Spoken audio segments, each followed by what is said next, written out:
اعوذ باللہ من الشیطان الرجیم، بسم اللہ الرحمن الرحیم۔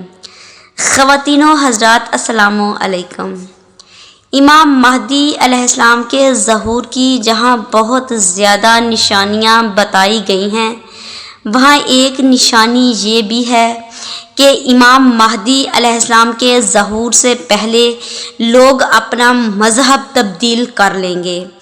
ایک انسان جو یہ کہتا ہے کہ میں بہت عبادت گزار ہوں، صوم و صلات کا پابند ہوں، اور دنیا بھی اس کی تعریف کرتی ہے، اور ایک ایسا انسان جس کا لوگ ساتھ نہیں دیتے اس کے بد کردار ہونے کی وجہ سے، تو یہاں پر یہ ضروری نہیں کہ فلاں بہت اچھا ہے اور فلاں بہت برا ہے۔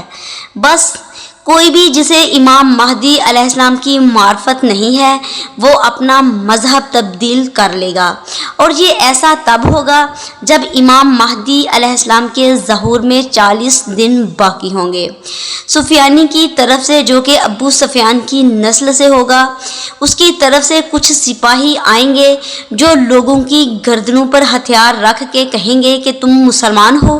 وہ بندہ کہے گا ہاں میں مسلمان ہوں، تو وہ سپاہی کہیں گے جلدی کرو، اپنے گھر سے قرآن اور جائے نماز کو باہر پھینکو ورنہ تمہیں قتل کر دیں گے۔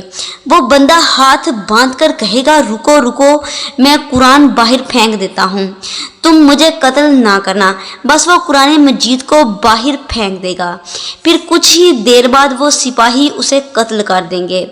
پھر 40 دن کے بعد امام مہدی علیہ السلام کا ظہور ہو جائے گا۔